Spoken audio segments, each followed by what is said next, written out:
दोस्तों, Fatehpur writers forum के इस प्रोग्राम में मैं असग़र वजाहत आपके सामने अपनी कुछ कहानियाँ और अपने दूसरी रचनाओं के बारे में कुछ बात करूँगा। फ़तेहपुर के कुछ दोस्तों ने मिलकर फ़तेहपुर राइटर्स फोरम नाम की ये संस्था बनाई है, जिसका उद्देश्य फ़तेहपुर के राइटर्स को, फ़तेहपुर के इंटेलेक्चुअल्स को एक तरह का प्लेटफार्म प्रोवाइड करना है, एक बड़ा प्लेटफार्म प्रोवाइड करना है। उनकी चीज़ों को, उनकी रचनाओं को, उनके कलाम को लोगों तक पहुंचाना है। सबसे बड़ा मकसद उसका ये है। और दूसरा एक मकसद ये है कि फ़तेहपुर के वो लोग जो पूरी दुनिया में बिखरे हुए हैं, उनको एक दूसरे के नज़दीक लाना, एक दूसरे के लिए एक अंडरस्टैंडिंग पैदा करना है। तीसरा मकसद उनका ये है कि फ़तेहपुर हमेशा से गंगा जमनी तहज़ीब का एक मरकज़ रहा है, मिली जुली संस्कृति का एक केंद्र रहा है। तो इस मिली जुली संस्कृति के भाव को, इस एकता को, इस देश प्रेम की भावना को बढ़ावा देना और इसको स्थापित करना इस फोरम का काम है। तो जाति, धर्म, संप्रदाय, इन सब से ऊपर उठकर मानवता के आधार पर साहित्यिक जो गतिविधियों को आगे बढ़ाना और दूर दूर तक पहुंचाना, इस फोरम ने अपना उद्देश्य बनाया है। मैं इनको बधाई देता हूं और आशा करता हूं कि ये अपने काम में पूरी तरह सफल होंगे। आज इस प्रोग्राम को लाइव जाना था 6 बजे, यानी 19 तारीख को 6 बजे इसको लाइव जाना था, लेकिन कुछ तकनीकी कारणों से ये प्रोग्राम लाइव नहीं जा सका। तो अब इसकी रिकॉर्डिंग आप तक पहुंच रही है। ये खुशी की बात है कि ये प्रोग्राम आखिरकार आप तक पहुंचे। बहुत बहुत शुक्रिया। अब सुनिए कुछ कहानियाँ। छठी कहानी, चेला। गुरुजी, दंगे कैसे रोके जा सकते हैं? हिंदू मुस्लिम दंगे कैसे रोके जा सकते हैं? गुरु, शिष्य, इस सवाल का जवाब तो पूरे देश के पास नहीं है, राष्ट्रपति के पास नहीं है, प्रधानमंत्री के पास नहीं है, पूरे मंत्रिमंडल के पास नहीं है, बुद्धिजीवियों के पास नहीं है। चेला, गुरुजी, आदमी चांद पर पहुंच गया, प्रकृति पर विजय पाली, इम्पॉसिबल पॉसिबल हो गया। क्या वैज्ञानिकों को ये खोजने का काम नहीं सौंपा गया कि दंगे कैसे रोके जा सकते हैं? गुरु, शिष्य, वैज्ञानिकों को इस काम पर लगाया गया था, लेकिन उनका कहना यह है कि ये धार्मिक मामला है। चेला, फिर धार्मिक लोगों को इस काम पे लगाया गया? गुरु, हाँ, धार्मिक लोग कहते हैं कि ये सामाजिक मामला है। चेला, तो समाजशास्त्री यानी सोशियोलॉजिस्ट क्या कहते हैं?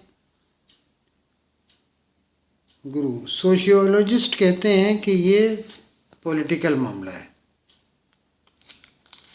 तो पॉलिटिशियन क्या कहते हैं?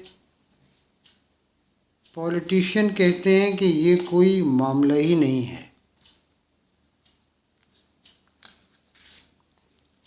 तो देखिए, ये संवादों में लिखी गई कहानियाँ, और उसके बाद आपको एक सबसे नई किताब में से एक नई कहानी सुनाता हूँ और उसके बाद फिर हम कोई और बातचीत करेंगे। कहानी ख़त्म, कहानी के बाद दूसरी बातें। इस कहानी का नाम है दलित के द्वारे। दलित के द्वारे यानी दलित के दरवाजे। नेताजी दलित के घर भोजन करने गए। उनकी 1 करोड़ की कार दलित के घर के सामने रुक गई और फिर उनके पीछे की गाड़ी जो 50-50 लाख की थी वे भी रुक गईं। दलित घर के बाहर खड़ा था, उसके पैर कांप रहे थे, उसका दिल धड़क रहा था, उसकी गर्दन झुकी हुई थी। जनता नेताजी की जय जयकार कर रही थी। नेताजी ने हाथ जोड़कर दलित को नमस्कार किया और आगे बढ़कर दलित के गले में फूलों की एक भारी माला डाल दी। इस भारी माला से दलित का सिर और झुक गया। दलित नेताजी को लेकर घर के अंदर आया। खाना लगा हुआ था। नेताजी और दलित खाना खाने बैठ गए। दलित ने इतना अच्छा खाना कभी नहीं खाया था। खाना शुरू होते ही पत्रकार और मीडिया के लोग अंदर आ गए। कैमरे चलने लगे, रिकॉर्डिंग होने लगी, फ्लैश चमकने लगे। पत्रकार और मीडिया के लोग भी खाने पर टूट पड़े। दलित को लगा कहीं खाना कम न पड़ जाए, लेकिन खाना कम नहीं पड़ा। खाने के बाद पत्रकारों ने नेताजी से कुछ मज़ेदार सवाल पूछे। नेताजी ने मज़ा ले लेकर मज़ेदार सवालों का मज़ेदार जवाब दिया। दलित से भी कुछ पूछा गया, लेकिन वो जवाब न दे सका क्योंकि उसका पेट गले तक भर गया था और आवाज़ नहीं निकल रही थी। पत्रकार उसे छोड़कर फिर नेताजी के पास आ गए। नेताजी ने फिर मज़ेदार बातें शुरू कर दी। नेताजी के जाने के बाद दलित पिघलने लगा। वो बर्फ़ की तरह गलने लगा, धीरे धीरे बहने लगा, फिर वो गायब हो गया। अब दलित सिर्फ उस फोटो में है जो नेताजी के साथ खींची गई थी।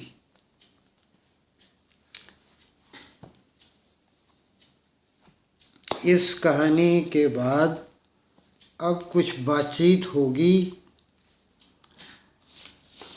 जो मैं यात्राएं करता हूँ, जो सफ़र करता हूँ, ट्रैवल करता हूँ, तो मैं अपने आप को कहता हूँ सोशल टूरिस्ट। मैं यात्रा करता हूँ समाज को समझने के लिए, लोगों को समझने के लिए। तो ऐसी यात्राएं बड़ी दिलचस्प होती हैं। कुछ ऐसे दिलचस्प वाक़यात आपको सुनाता हूँ। ईरान में मैं सफ़र कर रहा था और मुझे पुलिस ने गिरफ़्तार कर लिया। क्यों? इसलिए कि मैंने एक तस्वीर खींची जो उस इमारत की तस्वीर थी जो कभी तेहरान में अमेरिकन एम्बेसी हुआ करती थी। आपको याद होगा उस ज़माने में जब इस्लामिक रिवॉल्यूशन आया तो उस एम्बेसी में बड़े हादसात हुए थे।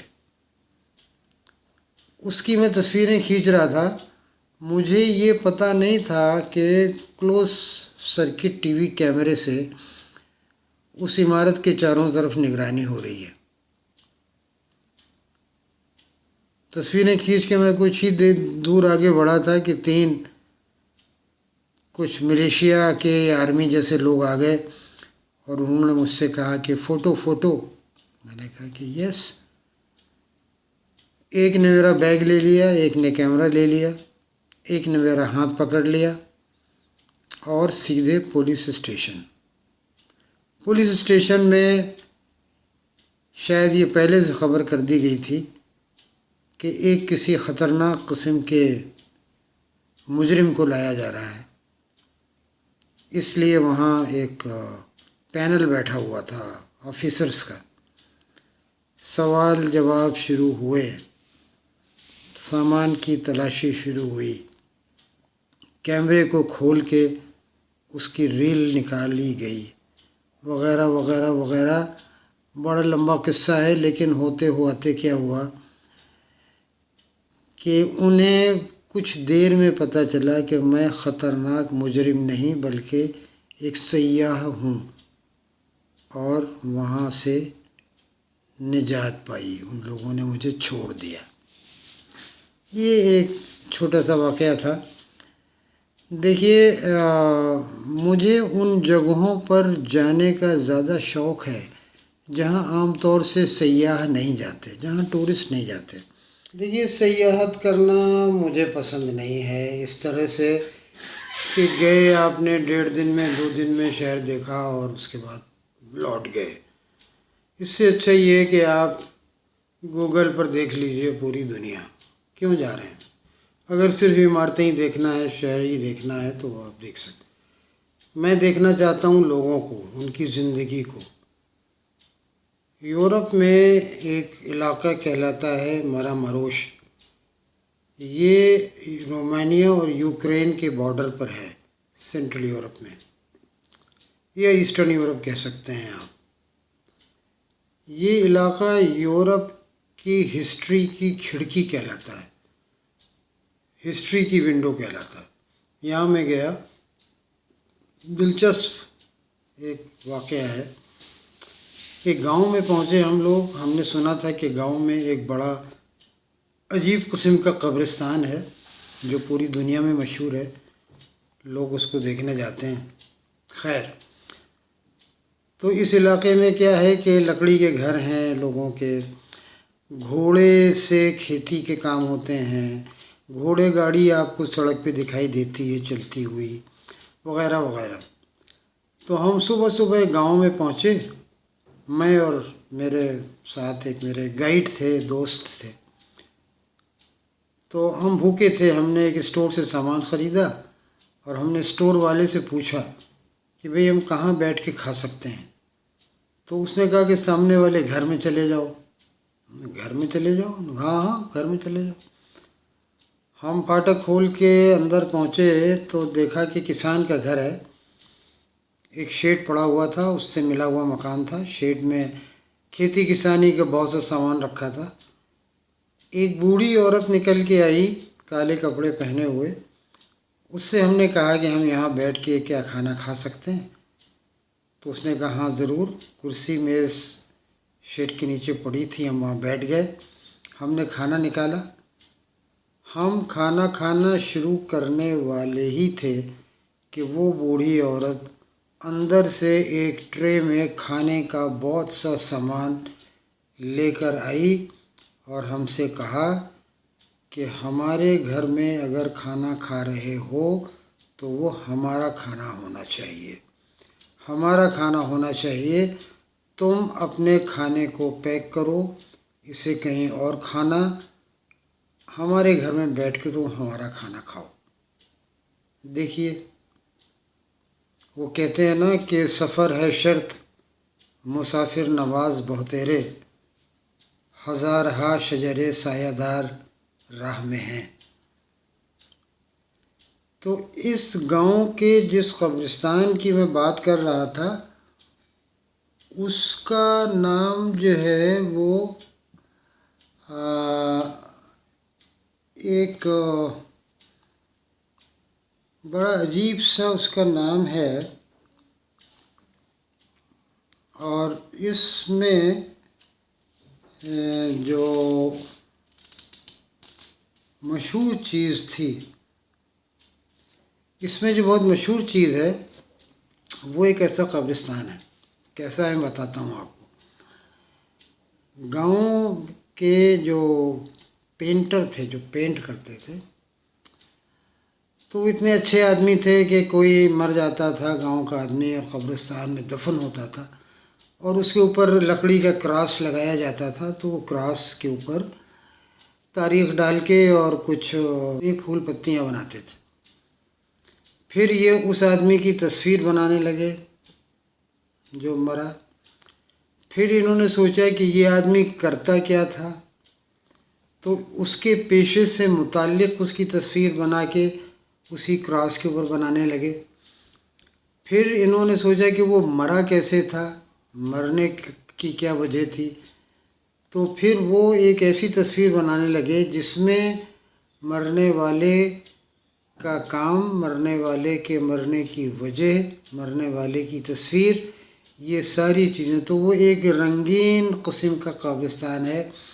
दूर दूर तक आपको ऐसे क्रॉस लगे हुए मिलेंगे जहाँ मरने वालों की आप पूरी डिटेल देख सकते हैं। तो ये देखने के लिए हम वहाँ गए थे। हिंदुस्तान के अंदर आप जानते हैं मिज़ोरम नाम का एक इलाका है नॉर्थ ईस्ट में। मिज़ोरम में गया तो वहाँ जनाब कैपिटल सिटी उनकी ऐज़ोवोल, वो लगा कि अरे ये तो शिमला जैसा है, ये तो बहुत बड़ा शहर लगता है, और मज़ा नहीं आया। तो पूछा भाई ये और बताइए आसपास कहाँ जा सकते हैं किसी छोटे शहर में। तो ये कहा गया कि चम्फई चले जाओ। चम्फई एक बॉर्डर टाउन है जो म्यांमार और मिज़ोरम के बॉर्डर पर है।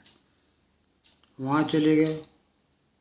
इतना छोटा सा कस्बा टाउन था कि वहाँ एक होटल, शाम को पहुँचे थे, अगर वहाँ उस होटल में जगह न होती तो वहाँ ठहरने का कोई इंतज़ाम नहीं था। और कितनी मुसीबत होती ये बताना बहुत मुश्किल है। बहरहाल होटल में जगह मिल गई। पूछा यहाँ देखने की जगह क्या है, तो बताया गया कि यहाँ तो कोई ख़ास जगह नहीं है, लेकिन अगर आप इंटरनेशनल बॉर्डर क्रॉस कर लें, म्यांमार चले जाएं, तो वहाँ एक बहुत बड़ी झील है। लेकिन न तो पासपोर्ट, न वीज़ा, न और कोई डॉक्यूमेंट्स। इंटरनेशनल बॉर्डर कैसे क्रॉस करें, कैसे जाएं। लेकिन लोग कहते हैं कि जहाँ चाह वहाँ राह। बहुत ज़बरदस्त झील है जिसको देखने की लोगों ने सलाह दी थी। बहुत ज़बरदस्त झील, वहाँ तक गए। मिज़ोरम में ही एक इलाका है जो बांग्लादेश और मिज़ोरम के बॉर्डर पर है, जिसको चोंगते कहते हैं।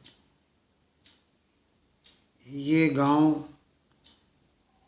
चकमा ट्राइब का गांव है और ये अंडर सेल्फ गवर्नेंस है। यहाँ की हुकूमत यहीं के लोग चलाते हैं। ये मिज़ोरम स्टेट के अंदर भी एक छोटी सी अलग स्टेट। यहाँ कोई होटल नहीं है, सारे घर बांस के हैं। जब मैं यहाँ पहुँचा तो लोगों ने कहा कि आप यहाँ आ क्यों गए। यहाँ के चुने हुए जो रिप्रेजेंटेटिव हैं वो यहाँ नहीं रहते, क्योंकि यहाँ का मलेरिया इतना ख़तरनाक होता है कि वो जिस्म के किसी एक हिस्से पर हमला करता है और वो हिस्सा बेकार हो जाता है। वहाँ मैं तकरीबन 3 दिन रहा ऐसे हालात में जहाँ ये मालूम नहीं था कि कल क्या होगा, लेकिन बहुत मज़ेदार था, बहुत मज़ेदार। अच्छा, अब आते हैं अपने ड्रामों के बारे में। नाटक, मेरा एक नाटक है, शायद आपने नाम सुना हो, बहुत हुआ है। उसको हबीब तनवीर ने किया है, दूसरे बहुत से डायरेक्टर्स ने किया है। इसका नाम है जिस लाहौर नहीं देखा वो जमिया ही नहीं।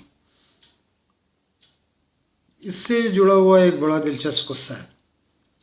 इसका एक शो सिडनी में हुआ, ऑस्ट्रेलिया में। सिडनी में जिसने शो किया था उसने मुझे कुछ फीडबैक भेजे ईमेल के ज़रिए। एक साहब ने ईमेल लिखा था कि वो और उनकी बीवी ड्रामा देखने गए।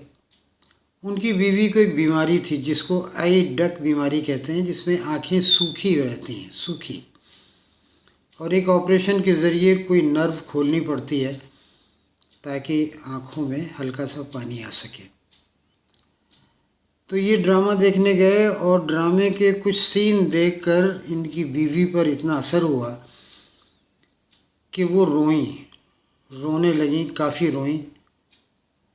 और अगले दिन जब वो डॉक्टर के पास गईं ऑपरेशन कराने, तो डॉक्टर ने उनकी आँखों को देख के कहा कि वो नर्व अपने आप खुल गई है जिसको ऑपरेशन से खोला जाना था, इसलिए अब ऑपरेशन की कोई ज़रूरत नहीं है। मतलब ये कि ड्रामा कभी कभी वो काम भी कर देता है जिसकी आप उम्मीद कर ही नहीं सकते। तो और भी ड्रामे हैं मेरे। एक ड्रामा जो 2 ड्रामों पर राजकुमार संतोषी फिल्म बना रहे हैं। एक तो यही है लाहौर वाला, और दूसरा एक है godse@gandhi.com, जिसमें मैंने गांधी और गोडसे को साथ साथ आमने सामने खड़ा कर दिया है। ड्रामा शुरू होता है कि गांधी जी को जब गोली मारी गई तो वो मरे नहीं, बच गए। जब वो बच गए तो सबसे पहले वो गोडसे से मिलने गए। काफ़ी दिलचस्प और काफ़ी इम्पोर्टेंट कन्वर्सेशंस हैं, इश्यूज़ हैं जिसमें, और ये पॉलिटिकल पूरा का पूरा प्ले है। इसके ऊपर भी राजकुमार संतोषी फिल्म बना रहे हैं। और भी ड्रामे लिखे हैं मैंने। जहाँ तक नॉवेल का सवाल है, एक तो मेरी ट्रायलॉजी है जिसके 3 हिस्से हैं और तकरीबन 700-800 पेज का नॉवेल है।